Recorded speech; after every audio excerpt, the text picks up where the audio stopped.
పురస్కారాన్ని అందజేయడం జరుగుతున్నది.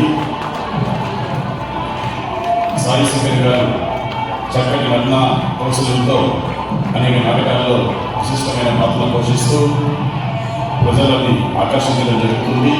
వారికి గజమాలతో మా అధ్యక్షుడు గోపాలకృష్ణ గారు, ప్రకాష్ పివిఎస్ ప్రకాష్ గారు, కృష్ణ గారు, మా సెక్రటరీ భాస్కర్ గారు అందరూ అందిస్తారు. పివిఎస్ ప్రకాష్ గారి చేత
స్వర్గీయ సంగీత కబీర్దాస్ స్మారక యువ పురస్కారాన్ని కుమారి రూపశ్రీ అందించడం జరుగుతుంది.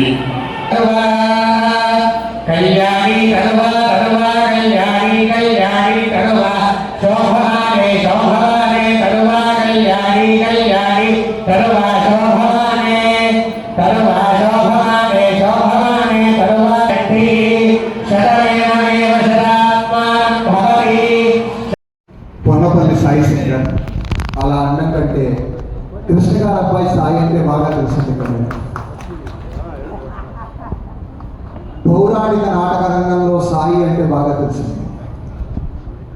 ఈరోజు స్వర్గీయ శ్రీ శనగల కబీర్దాస్ గారి పురస్కారం, యువ పురస్కారం నేను మరియు నా సహచర నటి బి రూపశ్రీ గారు ఇద్దరికీ ఈ యువ పురస్కారాలు రావడం నిజంగా మా అదృష్టం అండి. ముఖ్యంగా ఈ అవార్డుతో నాకు ఇంకా ఎక్కువ సంబంధం, ఎందుకంటే ఇందాక మా నాన్నగారు చెప్పారు, ఇదే వేదిక మీద కొన్ని సంవత్సరాల క్రితం ఇదే అవార్డు ఆయన తీసుకోవడం జరిగింది. తర్వాత ఆయన అడుగుజాడల్లో నడుస్తూ ఆ పౌరాణిక పద్యనాటక రంగంలో ఆయన వెంటే చిన్న చిన్న పాత్రలు వేస్తూ కొన్ని సంవత్సరాల తర్వాత మళ్ళా ఇదే వేదిక మీద ఇదే సుమంత్ర కళానికేతన్లో నేను తీసుకోవడం అనేది నా పూర్వజన్మ సుకృతంగా భావిస్తున్నానండి.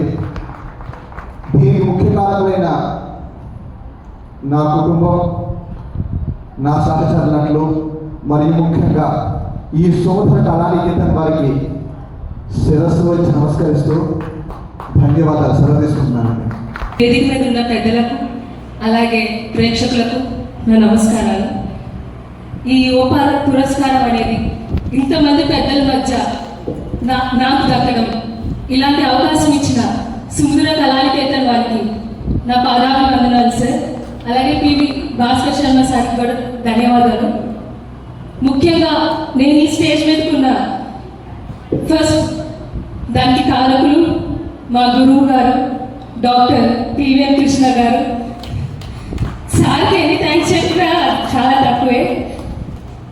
నాకు ఎలా నటించాలో కాకుండా జీవితంలో ఎలా పైకి రావాలి, ఈ తెలుగు ఈ భాష గురించి ఇవన్నీ చాలా విలువలు నేర్పించారు ఆయన. అలాంటి గురువు గారు నాకు దక్కడం నిజంగా నా అదృష్టంగా భావిస్తున్నాను. మీకు నా పాదాభివందనాలు సార్. అలాగే నా గురువులు విశ్వ గారు, అలాగే కృష్ణేశ్వరరావు గారు, ఇంకా బాలాజీ నాయక్ గారు, వీళ్ళకు కూడా నా ప్రత్యేక ధన్యవాదాలు. అంతేకాకుండా కనక పుష్యరాగం అనే నాటకాన్ని నాకంటే ఎక్కువగా నమ్మి హెచ్ఆర్ఎస్ ప్రసాద్ గారు నాకు ఆ పాత్రను నాకు ఇచ్చి ఆ పాత్ర ద్వారానే నేను ఉత్తమ నటిగా ఉండడం, ఆ అవార్డుని నాకు దక్కడం, దానికి కూడా ప్రత్యేకంగా హెచ్ఆర్ఎస్ ప్రసాద్ గారికి కూడా నా పాదాభివందనాలు. అండ్ ఇలాగే ఎన్నో పురస్కారాలు నేను అందుకోవాలి, మీ అందరి ఆశీర్వాదాలు నాకు ఉండాలని నేను కోరుకుంటున్నాను. అలాగే ఇక్కడికి రావడానికి నా వెనుక ఉండి నన్ను ఎప్పుడు ప్రోత్సహిస్తూ నాకు సహాయం చేస్తూ నేను ఎక్కడికి వెళ్ళి నాకు తోడుగా ఉంటూ నాకు నా తల్లిదండ్రులకి ముఖ్యంగా నా ధన్యవాదాలు. అలాగే తల్లిదండ్రుల దగ్గర నా అదృష్టంగా భావిస్తున్నాను. అంతేకాకుండా ఈ నాటక రంగంలో నాకు అసలు చిన్నప్పటి నుంచో అన్నయ్య అనే బాండ్ ఎలా ఉంటుందో నాకు తెలియదు. కానీ ఈ నాటక రంగానికి వచ్చాక నాకు చాలా అద్భుతమైన అన్నయ్యలు దొరికారు. మా సాయి శంకర్ అన్నయ్య, డుండి అన్నయ్య, అలాగే సాయి తేజ అన్నయ్య, భాగ్యరాజ్, వీళ్ళందరూ నాటకంలో ఎలా ఉండాలి, నాకు తోడుగా అండగా నన్ను ఎలాగో పైకి రావాలని చూస్తారు, ఎప్పుడు నాకు రావాలని చూస్తారు, ఇంకా నాకు ఎంతో సపోర్ట్ చేస్తారు. వీళ్ళకి కూడా నాకు ధన్యవాదాలు. అలాగే నన్ను ఇంతగా బాగా స్టేజ్ మీద ఇంత బాగా కనపడడానికి నాకు కారులైన మేకప్ మ్యాన్స్ అందరికీ, అలాగే నా తోటి కళాకారులందరికీ నాకు ప్రత్యేక ధన్యవాదాలు.